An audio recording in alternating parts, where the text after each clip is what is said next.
Ham James, a humble Bún Riêu that reminds a child of the Mekong, of home. Written by Minh Phát.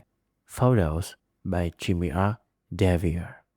This audio article is part of Ham James. Ham James is Saigoneer's oldest series at over 7 years old. It highlights Vietnam street tours, family-owned restaurants, hidden cafes, and everything in between.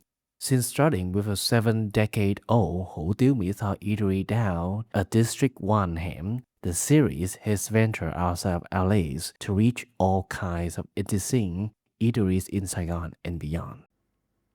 As a little boy, there were nights when I would burst into tears upon waking up suddenly and not seeing Mom around because I missed her and needed her. One night, I even crawled under the bed and threw a tantrum, demanding her to be by my side immediately. My dad and brother told me that she was off selling Bún Riêu and would be back later. In the mind of a 4-year-old, it didn't matter what kind of noodles and where she was selling them. He only cared about when she would return. At that time, I don't recall ever trying her Bún Riêu. Among the myriads of noodle dishes that she fed me during the 17 years I spent at home, I always refused Bún Riêu.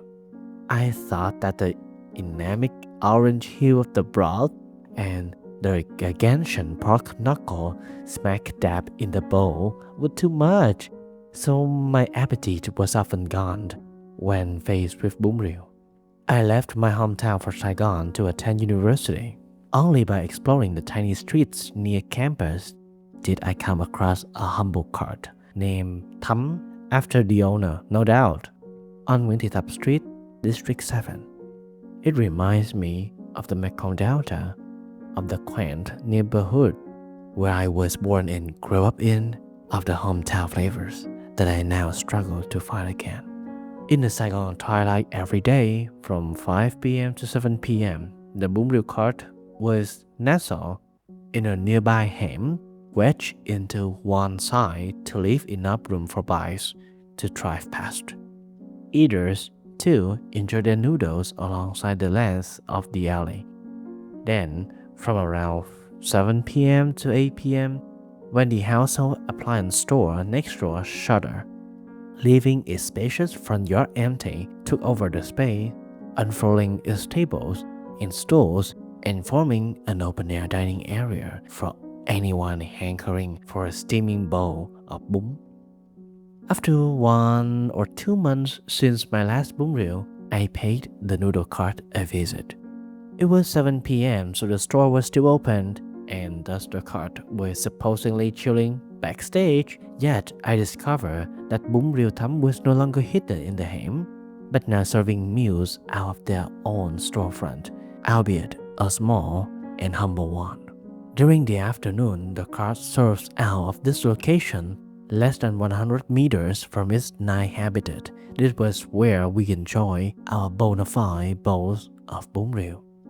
I order a full topping portion except for the pork knuckle, though anyone who relishes this edition can still ask for it. Guests will be able to detect the harmony and moderation in how the food presents itself right way.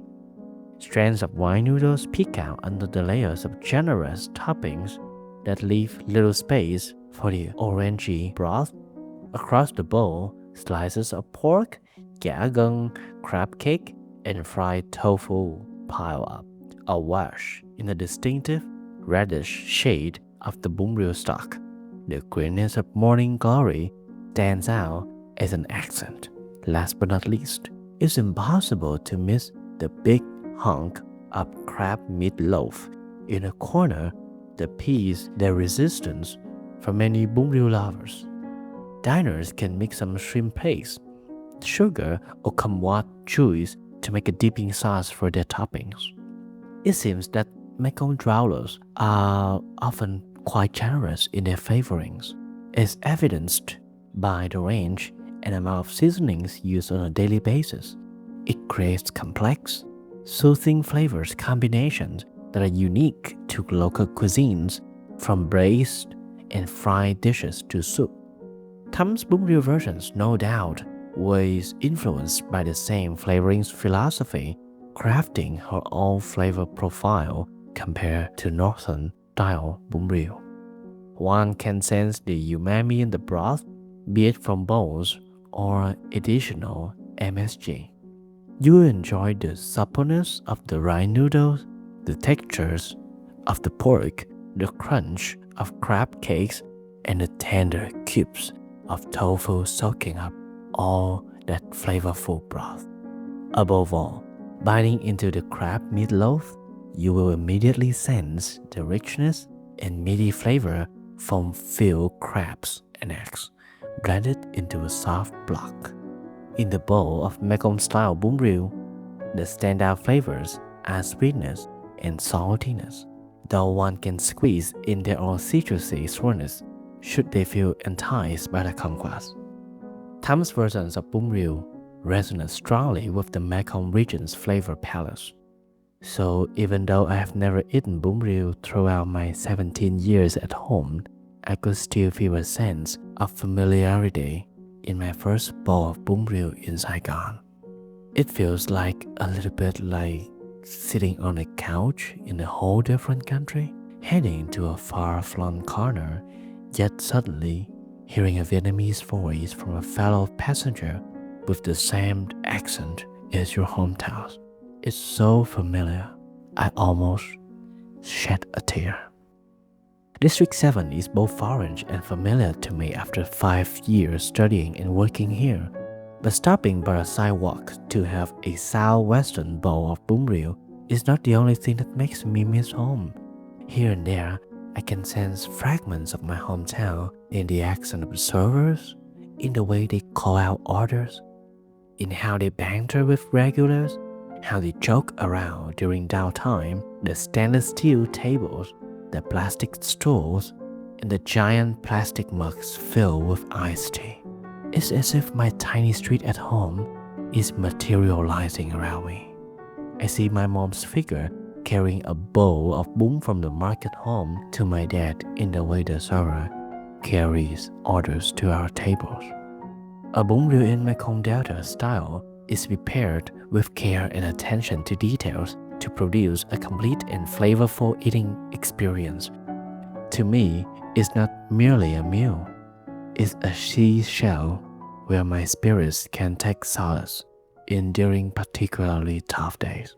It's a bridge linking me to that special place, 300 kilometers from where I am sitting, and linking me to the shores of memories that have been supporting me on my life journey forward. Thank you for listening to this piece from the Saigonia archives. To view this article and find more stories about Vietnam, accompanied by original photographs, illustrations, and videos, visit saigonia.com or follow the link in the description.